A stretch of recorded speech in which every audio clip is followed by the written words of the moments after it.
Je suis très fière de prendre parole à la Chambre aujourd'hui pour parler de ce projet de loi fondamental. Notre budget 2019 permettra d'enchasser dans la loi d'importants objectifs comme la première stratégie canadienne de réduction de la pauvreté. It's a privilege to rise in this House and speak to this legislation which enacts the Poverty Reduction Act. As many already know, reducing poverty, and in particular childhood poverty, is something that I care about very deeply.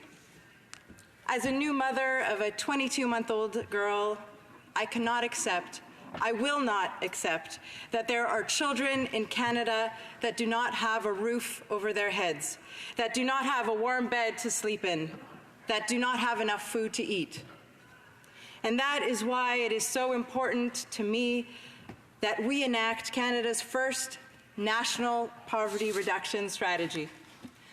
My riding includes the community of Côte-des-Neiges, the municipality of Outremont, as well as the community of the Mile End, all adjacent to downtown Montreal.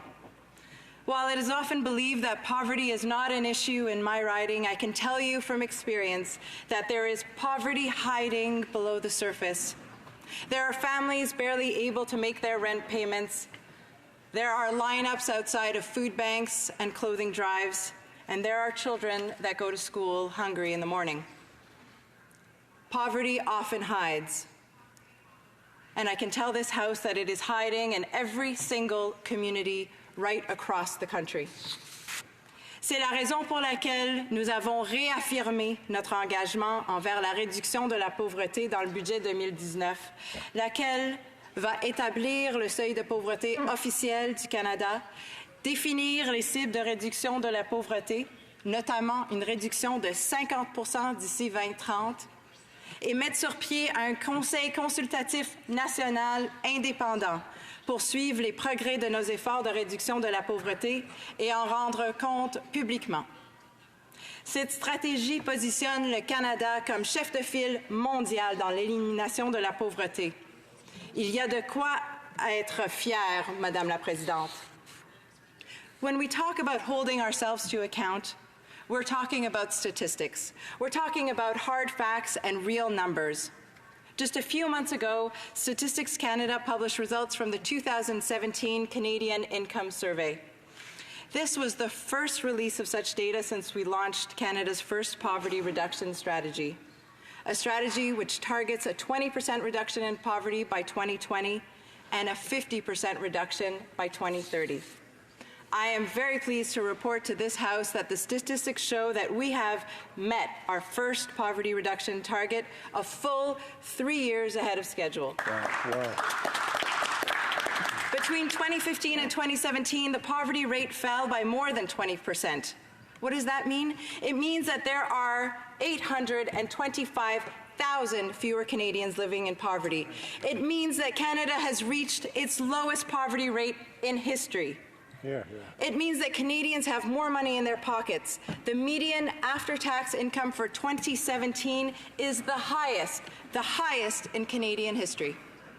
The poverty rate of 9.5% in 2017 is the lowest poverty rate ever based on Canada's official poverty line, and this represents an important step towards our government's goal to cut poverty by half by 2030. Au-delà des cibles, Madame la Présidente, la stratégie de réduction de la pauvreté établit également le tout premier seuil de pauvreté officiel du Canada, qui sera fondé sur le coût d'un panier de biens et de services dont les personnes et les familles ont besoin.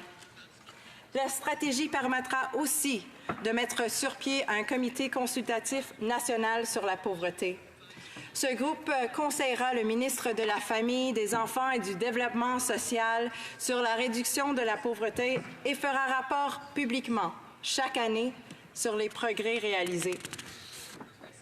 If you'll allow, Madam Speaker, I'd like to highlight for this House some of the federal programs that are working to reduce poverty in Canada, and we know that they're working because the statistics bear it out. For example, the Old Age Security Program and Guaranteed Income Supplement, both of which play a significant role in providing income security to Canadians in their senior years.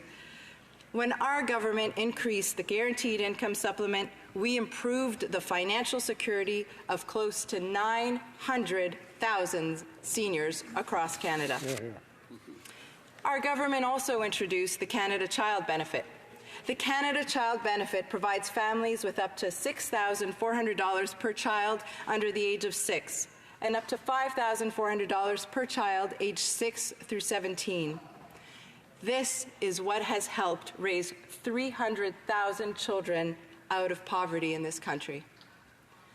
Instead of making cuts like the Conservative government of Doug Ford in Ontario, our government is investing. We've invested billions of dollars in the National Housing Strategy, in the renewal of labour market development agreements, in infrastructure projects and in healthcare, all of which will help reduce poverty in this country.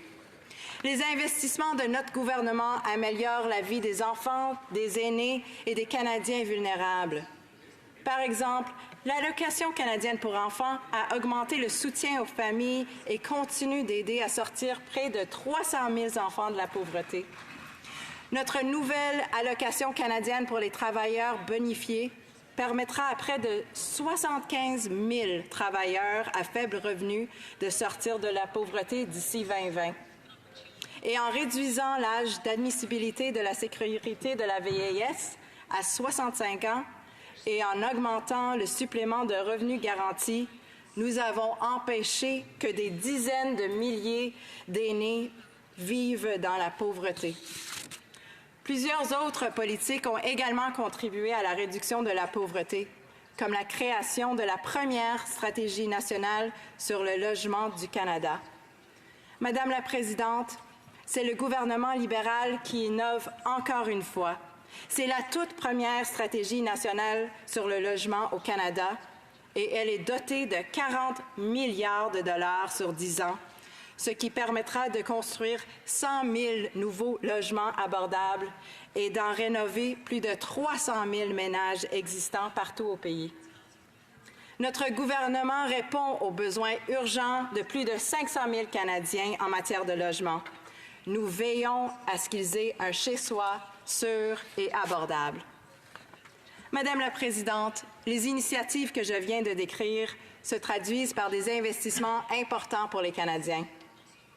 Déjà, 825 000 personnes de moins vivent dans la pauvreté au Canada et on s'attend à ce qu'un plus grand nombre de Canadiens sortent de la pauvreté à mesure que les retombées de nos investissements se feront sentir au cours des prochaines années. Il est clair que notre gouvernement travaille d'arrache-pied pour donner à tous les Canadiens une chance réelle et juste de réussir. Madame la Présidente, avec le budget de 2019 et la première stratégie canadienne de réduction de la pauvreté, on est en voie d'arriver à un Canada sans pauvreté. Je demande donc aux députés de la Chambre de voter en faveur de ce projet de loi et de contribuer à sortir des milliers de Canadiens et des milliers d'enfants de la pauvreté. Merci, Madame la Présidente.